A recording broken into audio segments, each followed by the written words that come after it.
Hello again, baseball fans. Welcome into episode number 10 of Ducks on the Pod, the Chipper Jones or Jim Leland edition, depending on who you prefer. Just some announcements here to start off the show. I just got done watching the conclusion of the Cubs-Rockies game, the first of a doubleheader here on Tuesday afternoon/evening. And honestly, I just wanted to bring that up so that I could mention that today Jake Arrieta and Nolan Arenado faced off.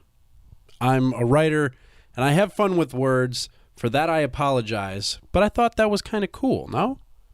Well, speaking of fun with words, I have to share something that I came across later in the week after I had already recorded the show last week. Last Monday night, Blue Jays manager John Gibbons had some fun calling into the team's post-game radio show. There is video evidence. Check that out and follow along with this episode at fourlights.fm/ducks/10. It was, in fact, Gibbons who posed as John from the Bronx on that show. And how fun is this? Especially with the team struggling the way the Jays have been through the first 5 weeks of the season. How fun is it for the manager to get on the phone after the game and, poke a little fun at some of the radio hosts around the city who I'm sure have been heating up the seat for John Gibbons this year as his team has really gotten off to a horrible start. But it's good to see a manager who knows when to lighten things up a little bit and realize that, hey, this is a bad stretch that we've started with, but it's a long season, and we need to keep that in mind. You hear it all the time. Guys say we can't get too high when things are good. You can't get too low when things are bad. Perfect example of Gibbons trying to do that. Check out the video. It's pretty funny. Next up, I still have some T-shirts left. If you want your very own exclusive, limited edition, high-quality T-shirt with the soon-to-be world-famous Ducks on the Pod logo, let me know. It is perfect for summertime fun like cutting the grass, walking the dog. And don't forget to send us your pics of the shirts in action. Remember, I'm trying to have a picture of the shirt taken at as many ballparks across the country as possible. And I'm still trying to figure out exactly what I want to offer up as a reward for all your help on that frontier. Stay tuned on that. But in the meantime, get those pictures in and let me know if you still need a shirt. We're on Facebook, Twitter at Ducks on the Pod. I also periodically check the sky for smoke signals. So if that's your preferred medium for communication, I've got you covered as well. And I'm pleased to now announce we have stickers. They are great for laptops and phones, just about anywhere else you can think to put them. If you'd like a batch of stickers to plaster them all over your office, school, neighborhood, local ballpark, on the wall of your favorite bar, or really any other place you can think of, get a hold of me however you can. And yeah, now on the diamond. The brouhaha continues between Baltimore and Boston. The Sox visit the O's in 3 weeks, so we will be coming back to this. For now, just read Scott Lauber's piece on ESPN.com. He gets into how the Red Sox and the Orioles kind of threw away a good opportunity for baseball to set a good example for the rest of the country. We had some racial slurs that were thrown at Adam Jones during that series. He came out and said, look, this is what goes on in Boston. A lot of black players around the league have come to the forefront and said, yes, this does happen routinely in Boston. A lot of apologies issued from all sides of Boston, basically saying this is not who we are. Then the next day, Chris Sale comes out and throws at Manny Machado again, and all we have to hear is this beanball war going on. So all I have to say really at this moment is shame on Chris Sale and good for Manny Machado. He homered again, actually, in that series. And the Orioles able to take 2 of 4 from the Red Sox in Fenway last week. That was a big game they won, the fourth game they won there, just to even that up. But again, we will revisit this in 3 weeks ahead of the 4-game weekend in Baltimore, so be ready for that. Next week's show, you'll get a day early. I'm going to see the Orioles and the Tigers on both Tuesday and Wednesday night, so I'll be recording next week's episode on Monday, and it'll be up on Tuesday for you all to listen to. And yeah, I think those are all the announcements I have for this week. Now, let's check the starting lineup. The starting lineup looks like this. Leading off, the Baby Bombers swept the defending champs at Wrigley over the weekend. I've got a whole lot to say about what happened and what it all means. In the all-important second spot, the 2017 Cubs don't quite know who they are as a team yet. We saw that over the weekend in that sweep from the Yankees, and just what's going on with the Cubs, I'll tell you, explain why it's not a huge issue yet, but it is something to keep your eye on going forward. Batting third, I've had enough of this thing in baseball. It's a big thing. A lot of people are unwilling to cut it out of the game, but I say it is past time we do that. Stay tuned to find out what it is and what my plan is.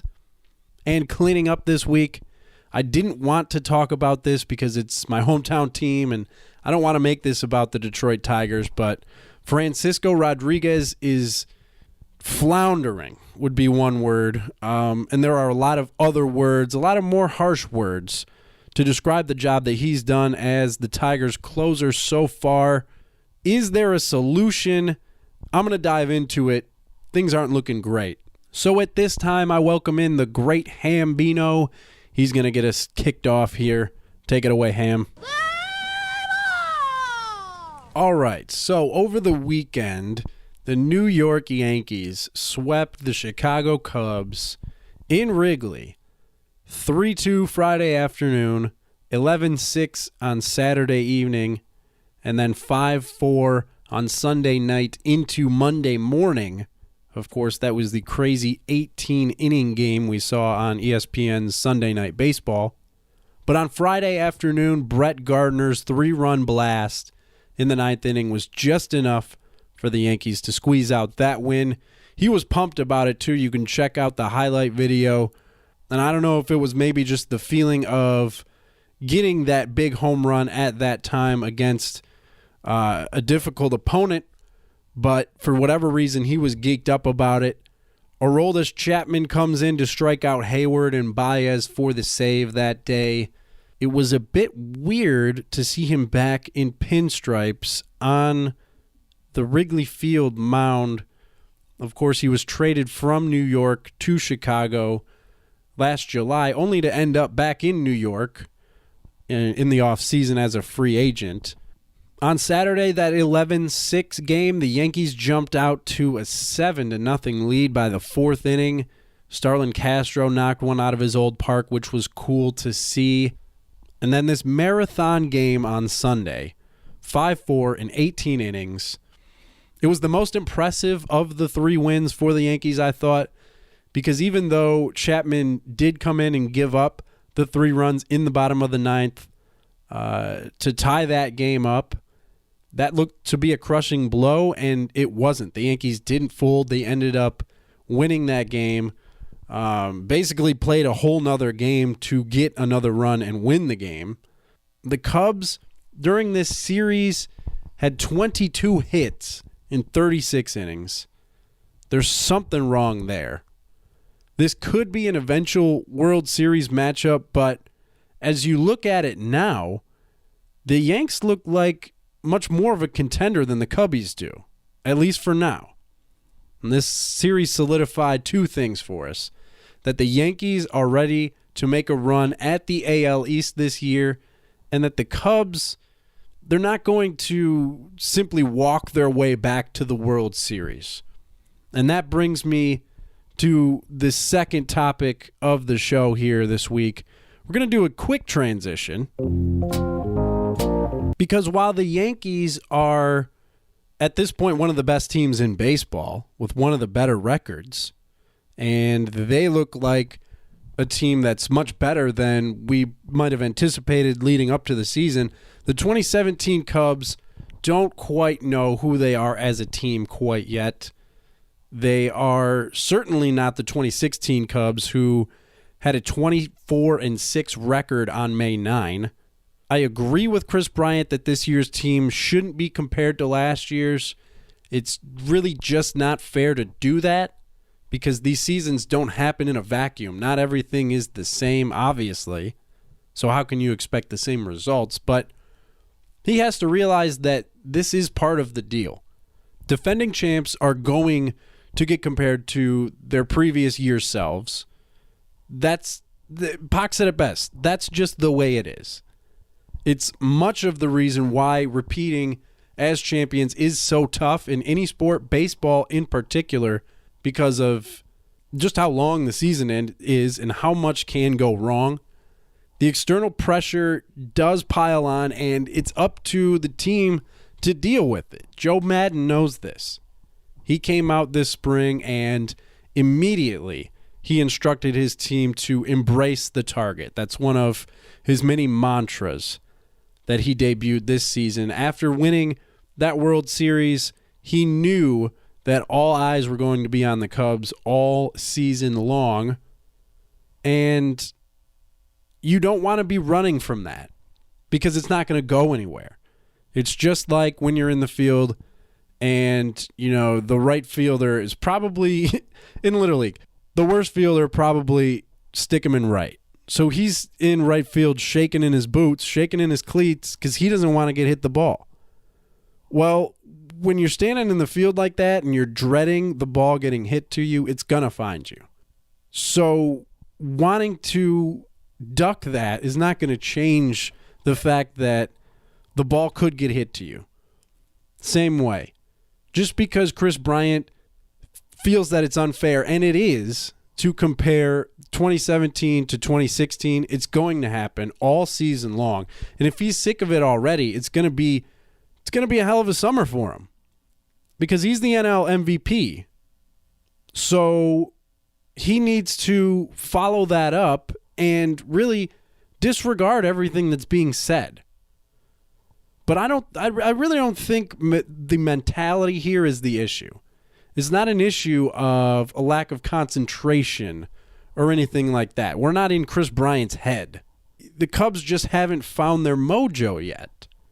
Whereas this time last year, they had 5 starters who could go out there and you knew beyond a doubt that they were going to give you at least 6 innings, giving up 3 runs or less.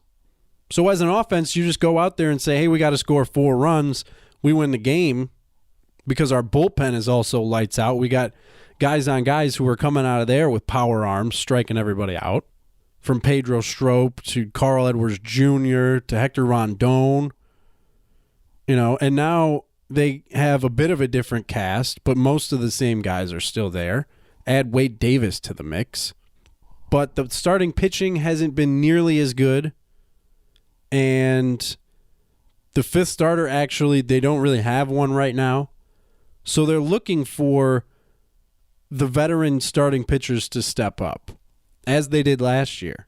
Maybe they exceeded expectations last year, and they're just not going to live up to it. Well, then the Cubs are going to have to figure out how to overcome that. Last year, they didn't have to do it too often. The offense could relax and just do its thing. You had Dexter Fowler at the top of the order who, man, he was the best table setter in the league last year. He was getting on base. He was stealing bases when he needed to. He was coming around to score runs, going first to third with ease, scoring from first on doubles from Rizzo and Bryant. Now you have Kyle Schwarber at the top. Obviously, an excellent hitter. What he did in the World Series last year, we're never going to see that again. A guy coming back from basically an entire season injured and hitting like that in the World Series, it's not going to happen.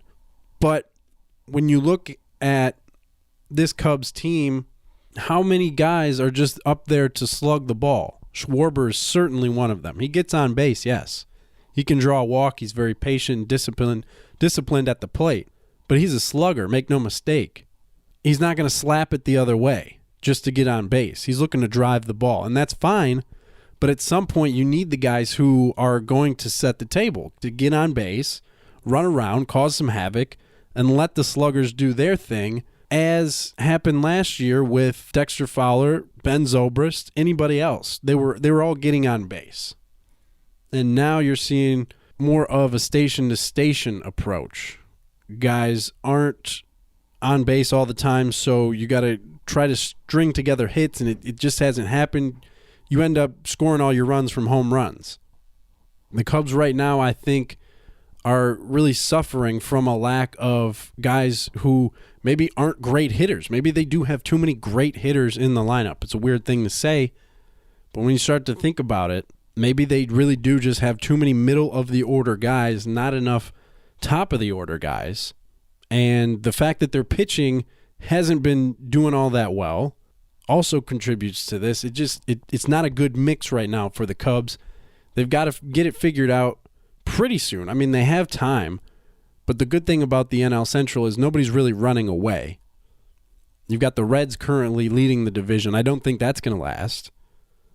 You know, the Brewers have done well for themselves so far. I don't know how sustainable that is either. The Pirates have struggled with a lot of injuries. The Cardinals got off to their slow start and have since bounced back. The Cubs have just kind of been there. They haven't been bad. They haven't been good. They're just kind of there. And I guess in baseball, that's where you want to be, just there until you can make a move. They're not in any sort of danger of falling desperately behind in this division, I guess is what I'm saying. And because of that, because we do know that they are so good, you are going to give them more time to work out of this. But we're more than a sixth of the way through the season. So at some point soon here, they need to start working their way out of it. We'll see. Joe Maddon's the guy to do it.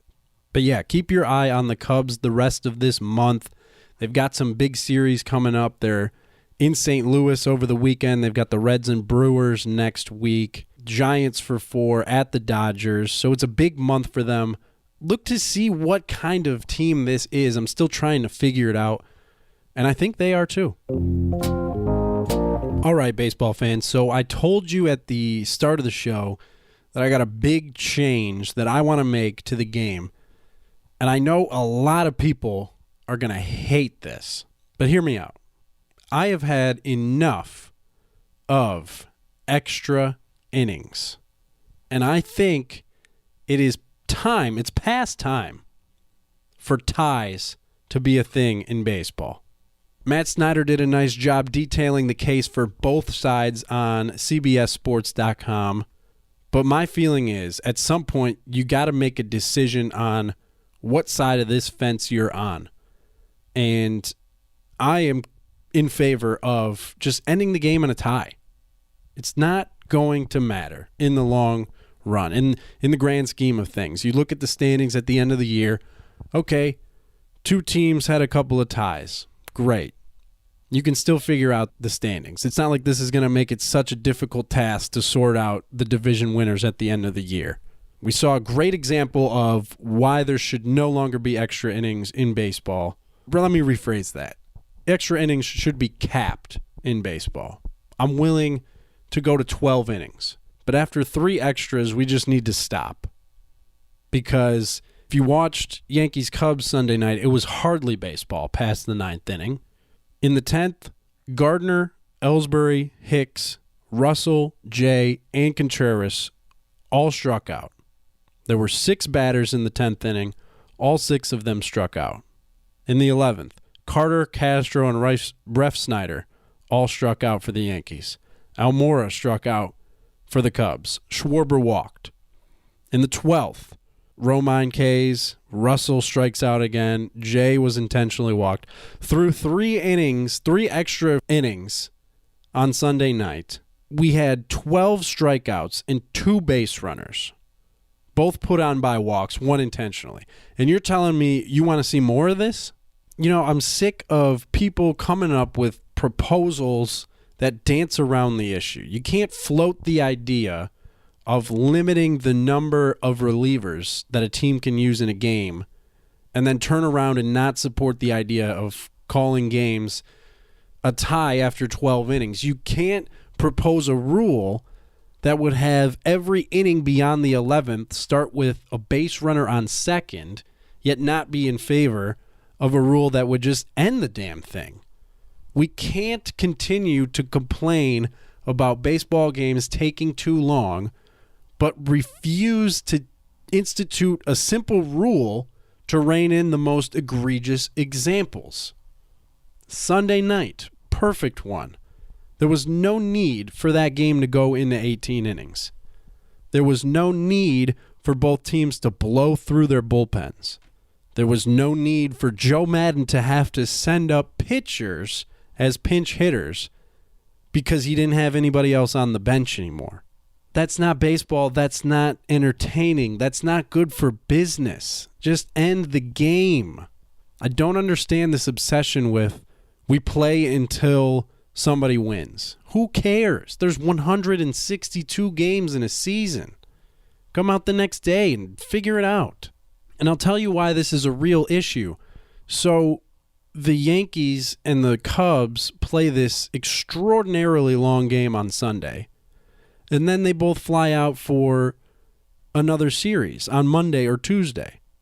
Well, what happens when the arms start to pile up in the bullpen and they can't use guys because he just threw 2 innings the other night? Well, those games just take longer. The games following the extra inning marathons end up taking longer because you're using all of these pitchers and it just adds up. It's not so much the extra inning games themselves, it's what happens after that, the collateral damage that results. And it's just so unnecessary. There was hardly anybody left at Wrigley Field. By the time the game was over, it was past 2 a.m. in the East. Nobody's watching the game. So what are we doing this for? You're literally just playing a whole nother baseball game on top of one because you couldn't find a winner. Baseball fans, we have to stop resisting the useful changes to our game just because that's not the way it was done in 1924. No, you're not a traditionalist. You're just an idiot. Let's cap extra innings, cut down these game times, and actually do something about this pace of play, length of game issue for once.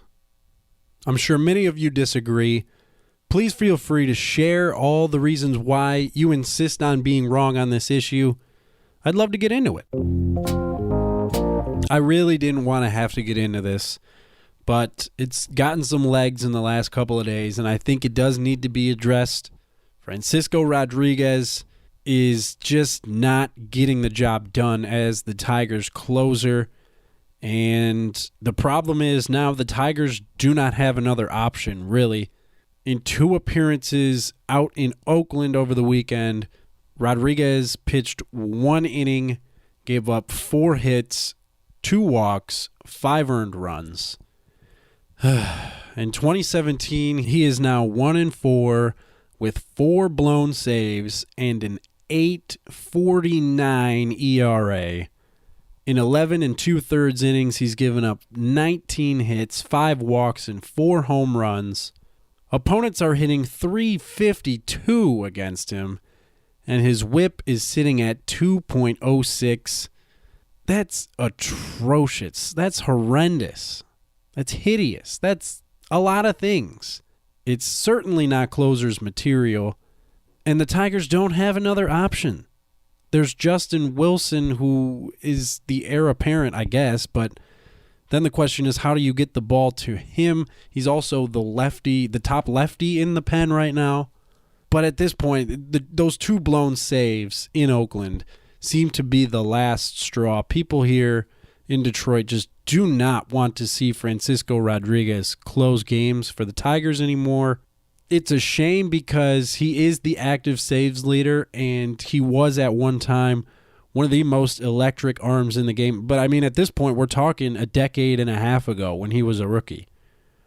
He has had a very long career, and this does end up happening to guys. It's unfortunate that we've had to see it just come off the rails so quickly here. He struggled with Team Venezuela. had a couple of very rough outings there, actually injured himself in that tournament, flew back to Florida to rejoin the Tigers, got the injury situation sorted out, I guess, and they just kind of put him back out on the mound, and he hasn't been good at all. He hasn't really come in one time even and locked down the game. It's always been a roller coaster in the ninth inning, and this is an issue that stretches way back with this organization. The Tigers' kryptonite has long been their bullpen, and they've tried countless times now to address it with moves to acquire veterans, but as we've seen, that's just not the way it happens more times than not. You, at this point, need to grow those arms, if you will, in your farm system, bring them up so that they're already good to go. They don't have to learn on the job, and you don't have to go overpay for guys who probably aren't in the prime of their careers anymore. For some reason, the Tigers have not been able to figure it out, and it's driving me nuts. And I know there are a lot of other Tigers fans who take it a lot more seriously, because to me, the Tigers lose, okay, that sucks, but there's still other baseball games. I'm a fan of the entire league. A lot of fans only root for the one team, so this has got to be just killing them to see this. As I said, the worst part of it all, there's nowhere for the Tigers to go. They're searching for internal options. There's just not a whole lot to sort through. So I don't know. That Tigers bullpen has the worst ERA in baseball, and it doesn't look like it's going to get any better. In fact, it looks like it's going to probably get worse. Not good news for me. Terrible news for baseball in general, because Francisco Rodriguez, he shouldn't have to go out like this, but it really does look like he's done as the Tigers closer. Maybe he'll be able to find some kind of a role in the bullpen, but man, if he comes out and blows another save this week, if Brad Ausmus puts him in that position, there's going to be hell to pay in Detroit. That's a wrap for episode number 10 of Ducks on the Pod. I'm your host, Mitch Gatzke, thanking you again for joining me. Be sure to tune in next week. Remember, we're coming at you on Tuesday. Until then, remember the 3 keeps of baseball. Keep your glove on the dirt, your bat off your shoulder, and always keep your eye on the ball. Back, gone.